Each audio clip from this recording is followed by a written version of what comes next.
प्यारे बच्चों, आज के क्लास में हम लेके आए हैं आपके लिए क्लास 12th हिंदी का 50 मोस्ट वीवीआई ऑब्जेक्टिव क्वेश्चन।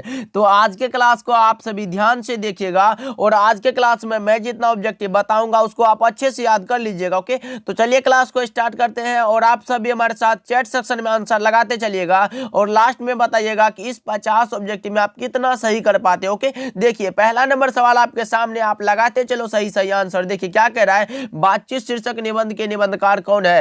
अब आप सभी से पूछा गया बातचीत शीर्षक जो पाठ है उसके निबंधकार कौन है, जयप्रकाश नारायण, मोहन राकेश, नामवर सिंह या फिर बालकृष्ण भट्ट। तो आपको भी पता होगा बातचीत शीर्षक निबंध के निबंधकार का नाम है बालकृष्ण भट्ट, इसीलिए ऑप्शन नंबर डी क्या हो जाएगा, तो सही जवाब हो जाएगा। याद रखना आप सभी। चलिए दूसरा नंबर सवाल देखिए आपके सामने आ चुका है, तुलसीदास का सर्वश्रेष्ठ महाकाव्य कौन सा है। तुलसीदास जी का सर्वश्रेष्ठ महाकाव्य कौन सा है भाई, लगाओ। कामायनी, उर्वशी, रामचरितमानस या फिर साकेत। भाई कामायनी के रचयिता का नाम है जयशंकर प्रसाद, उर्वशी रामधारी सिंह दिनकर की रचना है, लेकिन रामचरितमानस जो है रचना ये है तुलसीदास की, जो कि सर्वश्रेष्ठ महाकाव्य है, इसलिए ऑप्शन नंबर सी क्या हो जाएगा, तो सही जवाब हो जाएगा। और जितने भी रिलेटेड क्वेश्चन आते जा रहा है मैं कराते जा रहा हूं, बस आप मस्ती से पढ़ाई करो और आज के क्लास में मैं जितना ऑब्जेक्टिव दे रहा हूं उसको आप अच्छे से याद कर लो। ओके, चलिए देखिए तीसरा नंबर सवाल आपके सामने, लगाओ सही जवाब क्या होगा। जैसा काम वैसा परिणाम किसकी रचना है, निम्नलिखित में किसकी रचना है भाई, जैसा काम वैसा परिणाम, ये तो रचना है किसकी, बालकृष्ण भट्ट की। Option number B right answer हो जाएगा जी, लगा लो आप सभी। ओके, चलिए देखिए चौथा नंबर सवाल आपके सामने आ चुका है, ये तो क्वेश्चन आपको भी पता होगा, तुलसीदास का मूल नाम क्या है, बम भोला, राम बोला, हरि बोला या फिर इनमें से कोई नहीं। तो आपको पता होगा कि तुलसीदास का मूल नाम है राम बोला, ऑप्शन नंबर क्या हो जाएगा, बी, तो लगा लो आप सभी। ओके, चलिए 5 नंबर सवाल देखिए आपके सामने है, लगाओ सही जवाब क्या होगा। विशेषण के मूलतः कितने प्रकार है, विशेषण भाई कितने प्रकार के होते हैं बताना है आप सभी को, 2 3 4 5, कौन सा भाई, विशेषण 4 प्रकार के होते हैं, लगाओ सही जवाब, तो option number C correct answer हो जाएगा, 5 का C is the correct answer. चलिए 6 नंबर सवाल आपके सामने, लगाओ अंश का विशेषण क्या होगा, अंश का भाई विशेषण पूछा जा रहा है आपसे विषय, तो अंश का जो विशेषण हो तो वो होता है आंशिक, ऑप्शन नंबर डी सही जवाब हो जाएगा, याद रखना आपसे भी। चलिए 7 नंबर सवाल आपके सामने आ चुका है, लगाओ जी, गुलेरी जी संस्कृत विभाग के अध्यक्ष कब बने थे, चंद्रधर शर्मा गुलेरी जी संस्कृत विभाग के भाई अध्यक्ष कब बने थे, लगाओ सही जवाब क्या होगा।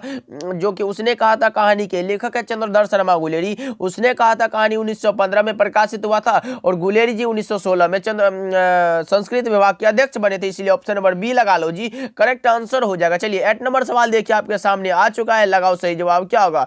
आखिरी कलाम किसकी रचना है, निम्नलिखित में किसकी रचना है आखिरी कलाम, भाई ये तो मलिक मोहम्मद जैसी का रचना आ गया, ऑप्शन नंबर सी लगा लो जी, करेक्ट आंसर हो जाएगा। चलिए 9 नंबर सवाल देखिए आपके सामने, सूरदास का निधन कब हुआ था, और आप लोगों को पता होगा कि मैंने जितना क्वेश्चन कराया था मॉडल पेपर में भी वही प्रकार का क्वेश्चन आ चुका था भाई, आप लोग अगर किए होंगे तो आपको पता होगा। देखिए 9 नंबर सवाल क्या कह रहा है, सूरदास का निधन कब हुआ था, सूरदास का भाई निधन पूछा जा रहा है, आप लगाओ सही जवाब क्या होगा 9th का, तो मैं बता दूं जन्म हुआ था 1478 में, कब जन्म हुआ था 1478 और निधन हो गया था 1583 ईस्वी में, option number B correct answer हो जाएगा, याद रखना आप सभी। चलिए 10 नंबर सवाल आपके सामने है, सूरदास की कौन सी रचना है, निम्नलिखित में कौन सी रचना है जो सूरदास की रचना है, भक्तमाल ये तो भाई किसकी रचना है, तो ये नाभादास की रचना है, रामचरितमानस ये तुलसीदास की रचना है, लेकिन सूर सागर जो है ये सूरदास की रचना है, इसीलिए ऑप्शन नंबर सी लगा लो जी, करेक्ट आंसर हो जाएगा। चलिए 11 नंबर सवाल देखिए आपके सामने आ चुका है, लगाओ सही जवाब क्या होगा। उसने कहा था कहानी में किस शहर का चित्रण है, उसने कहा था भाई एक प्रकार का कहानी है और उसमें जो है अमृत शहर का चित्रण है, इसलिए option number A correct answer हो जाएगा, 11 का ए लगा लो, बिल्कुल सही जवाब है। चलिए 12 नंबर सवाल देखिए, जयप्रकाश नारायण का जन्म कहाँ हुआ था, अब बताओ जी, लोकनायक जयप्रकाश नारायण का जन्म कहाँ हुआ था, तो यह हुआ था सिताब दियारा में, option number B right answer हो जाएगा 12 का। 13 नंबर सवाल देखिए, आकाश शब्द का विलोम क्या होगा, आकाश का विलोम होता है पाताल, option number B right answer हो जाएगा। 14 नंबर सवाल देखिए भाई, कितना आसान सा सवाल आते जा रहा है, बस आप लगाते चलो याद भी करते चलो, नर का विलोम क्या होगा, उल्टा शब्द पूछा गया है, नर का जो विलोम होता है वो होता है नारी, option number D right answer हो जाएगा। 15 नंबर सवाल देखिए, माटी की मूर्ति किसकी रचना है। चैट सेक्शन में भाई आंसर भी लगाते चलो, जिससे कि ये सारे प्रश्न आपको क्लास में ही याद हो जाए। देखिए माटी की मूर्ति किसकी रचना है, माटी की मूर्ति जो रचना ये है राम वृक्ष बेनीपुरी की, option number B right answer हो जाएगा। 16 नंबर सवाल देखिए, तुलसीदास के दीक्षा गुरु कौन थे। तुलसीदास के दीक्षा गुरु का नाम पूछा जा रहा है आपसे, तो मैं बता दूं शिक्षा गुरु थे शेष सनातन, क्या शिक्षा गुरु शेष सनातन और दीक्षा गुरु थे Narharidas, option number B right answer हो जाएगा। ओके चलिए 17 नंबर सवाल देखिए, सूर शरावली किसकी कृति है। अब लगाओ सूर शरावली जो रचना है वो किसकी है। 17 का सही जवाब क्या होगा, यह हो जाएगा Surdas, option number A correct answer हो जाएगा। 18 नंबर सवाल देखिए आपके सामने है, घाट घाट का पानी पीना मुहावरे का अर्थ क्या होता है। घाट घाट का पानी पीना यानी कि बहुत ही अनुभवी होना, option number B right answer हो जाएगा जी, लगा लो। 19 नंबर सवाल देखिए, अक्ल का अंधा मुहावरे का अर्थ है। अक्ल का जो अंधा मुहावरे का सही अर्थ होता है वो होता है मूर्ख होना, ऑप्शन नंबर बी सही जवाब है। ओके याद रखना आपसे भी। 20 नंबर सवाल देखिए, संस्कृति के 4 अध्याय किसकी रचना है। ये तो क्वेश्चन बहुत ही ज्यादा इंपॉर्टेंट है भाई, लगाओ सही जवाब क्या होगा। संस्कृति के 4 अध्याय जो रचना है वो किसकी कृति है, तो यह रचना है रामधारी सिंह दिनकर की। रामधारी सिंह दिनकर को संस्कृति के 4 अध्याय पर साहित्य अकादमी का पुरस्कार दिया गया था, याद रखना आप सभी। और उर्वशी रचना पर जो है भारतीय ज्ञानपीठ का पुरस्कार दिया गया था, इसीलिए option number C B correct answer हो जाएगा 20 का। ओके चलिए 21 नंबर सवाल देखिए, रोज इनमें से क्या है। अब लगाओ जी, रोज जो पाठ है उनमें से क्या है, तो एक प्रकार का कहानी है जिसके कहानीकार का नाम है सच्चिदानंद हीरानंद वात्स्यायन के। ओके चलिए 22 नंबर सवाल देखिए, नाभा दास की अभिरुचि थी किसमें भाई। नाभा दास की अभिरुचि थी लोक भ्रमण में, ये भी थी, भगवत भक्ति ये भी थी, काव्य रचना ये भी थी, इसलिए ऑप्शन नंबर डी लगा लो, बिल्कुल करेक्ट आंसर होगा। 22 का D is the correct answer. चलिए 23 नंबर देखिए, भूषण के पिता का क्या नाम था। भूषण के पिता का नाम था Ratnakar Tripathi, option number B सही जवाब हो जाएगा। ओके लगाते चलो भाई, 50 ऑब्जेक्टिव है, बहुत ही ज्यादा इंपॉर्टेंट क्लास है आज का। 24 नंबर सवाल देखिए, भगत सिंह का संपूर्ण परिवार क्या था। भगत सिंह का संपूर्ण परिवार भाई स्वाधीनता सेनानी था, option number C right answer हो जाएगा। 24 का लगा लो आप सभी। 25 नंबर सवाल देखिए, सुंदर शब्द का पर्यायवाची क्या होगा। सुंदर का पर्यायवाची शब्द क्या होगा भाई, मनोहर हो सकता है क्या, ऑप्शन नंबर सी लगा लो, सही जवाब हो जाएगा 25 का। ओके चलिए 26 नंबर सवाल देखिए, उच्च शब्द का विशेषण क्या होगा। विशेषण से क्वेश्चन आ गया है भाई, उच्च शब्द का जो विशेषण होता है वो होता है उच्चतर, option number A correct answer हो जाएगा। 26 का ए लगा लो, सही जवाब। ओके चलिए 27 नंबर सवाल देखिए, भोर का तारा किसकी रचना है भाई, किसकी रचना है। भोर का तारा जो रचना है मलयज की, अज्ञे का, दिनकर का या फिर जगदीश चंद्र माथुर का, तो 27 का मैं सही जवाब बता दूं, ये रचना है जगदीश चंद्र माथुर का, ऑप्शन नंबर डी सही जवाब हो जाएगा। 28 नंबर सवाल देखिए, कोणार्क के नाटककार कौन है। कोणार्क भाई एक प्रकार का नाटक है और उसके नाटककार का नाम पूछा गया तो यह है जगदीश चंद्र माथुर की रचना, ऑप्शन नंबर बी सही जवाब हो जाएगा। 29 नंबर सवाल देखिए, मोहन राकेश के बचपन का क्या नाम था।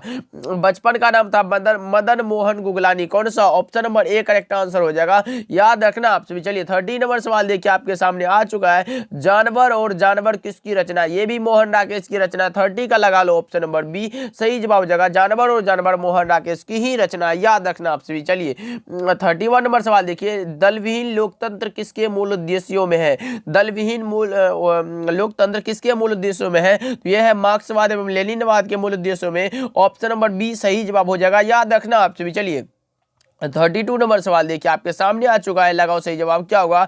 नामवर सिंह को साहित्य अकादमी का पुरस्कार कब दिया गया था। मैंने भाई कितना बार बता चुका है और ये क्वेश्चन आपके मॉडल पेपर में भी था कि नामवर सिंह को साहित्य अकादमी का पुरस्कार कब दिया गया था। और मैं बता दूं, मैंने बताया था कि नामवर सिंह को साहित्य अकादमी का पुरस्कार दिया गया था 1971 में, कविता के नए प्रतिमान पर नामवर सिंह को 1971 में साहित्य अकादमी का पुरस्कार दिया गया था, इसलिए ऑप्शन नंबर बी लगा लो, करेक्ट आंसर हो जाएगा। 33 नंबर सवाल देखिए क्या कह रहा है, ओम प्रकाश वाल्मीकि को डॉक्टर अंबेडकर राष्ट्रीय पुरस्कार कब दिया गया था। जूठन चैप्टर जो है इसके लेखक का नाम है ओम प्रकाश वाल्मीकि, और ओम प्रकाश वाल्मीकि को डॉक्टर अंबेडकर राष्ट्रीय पुरस्कार दिया गया था कब भाई, तो इसका सही जवाब हो जाएगा 1993 ईस्वी में, ऑप्शन सी करेक्ट आंसर हो जाएगा।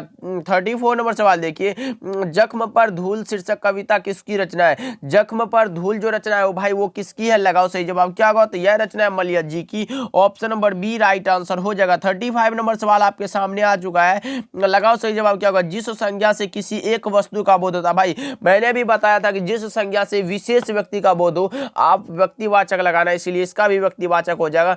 Option number A correct answer हो जाएगा। 36 नंबर सवाल देखिए, शिक्षा शीर्षक पाठ के अनुसार सत्य की खोज तभी संभव है जब भाई क्या हो, तो स्वतंत्रता हो। क्या स्वतंत्रता हो, option number A correct answer हो जाएगा, याद रखना आपसे भी। ओके चलिए 37 नंबर सवाल देखिए, इनमें से कौन सी पुस्तक जयशंकर प्रसाद की नहीं है। अब नहीं है पूछा गया, निम्नलिखित में कौन सी पुस्तक है जो जयशंकर प्रसाद की नहीं है। तो 37 का सही जवाब लगाओ।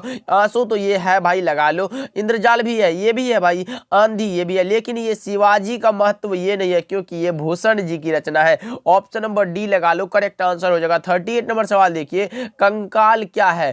कंकाल भाई क्या है, तो ये जयशंकर प्रसाद के द्वारा रचित एक प्रकार का उपन्यास है। Option number C right answer हो जाएगा। 39 नंबर सवाल देखिए, कूली प्रथा किसकी रचना है। कूली प्रथा भाई सुभद्रा कुमारी चौहान के पति देव का नाम है ठाकुर लक्ष्मण सिंह, ये उसी की रचना, इसीलिए option number A correct answer हो जाएगा।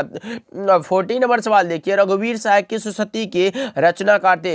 रघुवीर साहब 20वीं सदी के महान लेखक थे, option number B right answer हो जाएगा 40 का। ओके चलिए 41 नंबर सवाल देखिए, संस्कृति के 4 अध्याय किसकी रचना है। तो अभी तो मैंने बताया रामधारी सिंह दिनकर की, option number D correct answer हो जाएगा। ओके चलिए 42 नंबर सवाल देखिए, अर्धनारीश्वर किस विधा से संबंधित है। भाई अर्धनारीश्वर एक प्रकार का निबंध है जिसके निबंधकार का नाम है Ramdhari Singh Dinkar, option number A right answer हो जाएगा। ओके याद रखना। चलिए 43 नंबर सवाल है, किसने अपने जीवन के अंतिम दिनों में नारीत्व की साधना की। अब लगाओ सही जवाब क्या होगा, किसने अपने जीवन के अंतिम दिनों में नारीत्व की साधना की थी। तो यह क्या था, महात्मा गांधी ने, option number A correct answer हो जाएगा। ओके चलिए 44 नंबर सवाल देखिए, जैसा काम वैसा परिणाम किसकी कृति है। जैसा काम वैसा परिणाम जो रचना है, कृति है, वो है किसकी भाई, तो बालकृष्ण भट्ट की, ऑप्शन नंबर डी लगा लो, करेक्ट आंसर हो जाएगा। चलिए 45 नंबर सवाल देखिए, निम्नलिखित में श्रीनिवास दास की रचना है। निम्नलिखित में कौन सी रचना है जो श्रीनिवास दास की रचना है। तो आपको पता होगा संयोगिता स्वयंवर के लेखक है श्रीनिवास दास, और दमयंती स्वयंवर एक रचना था, वो बालकृष्ण भट्ट की रचना, उसको भी याद रखना। 46 नंबर सवाल देखिए, उसने कहा था कहानी कब प्रकाशित हुई थी। उसने कहा था एक प्रकार का कहानी है जिसके कहानीकार का नाम है चंद्रधर शर्मा गुलेरी, और यह प्रकाशित हुआ था 1915 में, option number B right answer हो जाएगा। 47 नंबर सवाल देखिए, गुलेरी जी के पिता का क्या नाम था। गुलेरी जी के पिताजी का नाम था पंडित शिवराम, कौन सा भाई, ऑप्शन ए करेक्ट आंसर हो जाएगा। 47 का इज द करेक्ट आंसर, याद रखना। ओके चलिए 48 नंबर सवाल है, जयप्रकाश नारायण को मैग्सेसे सम्मान कब दिया गया था। जयप्रकाश नारायण को भाई समाज सेवा के लिए मैग्सेसे सम्मान दिया गया था 1965 ईस्वी में, ऑप्शन नंबर डी लगा लो तो सही जवाब हो जाएगा। ओके चलिए 49 नंबर सवाल देखिए आपके सामने है, रामधारी सिंह दिनकर की पत्नी का क्या नाम था। अभी तक आप लोगों ने क्लास को लाइक नहीं किया तो भाई जरूर से करिएगा, क्योंकि हम ऐसे ही आपके लिए मेहनत करते रहते हैं और कंटेंट अच्छे अच्छे लाते हैं। देखिए रामधारी सिंह दिनकर की पत्नी जी का क्या नाम था, तो कौन सा, श्यामवती देवी, माता जी का नाम था मनरूप देवी, पिता का नाम था रवि सिंह, याद रखना। ओके चलिए 50 नंबर सवाल देखिए, सरकार ने सूबेदार को जमीन कहाँ दी थी।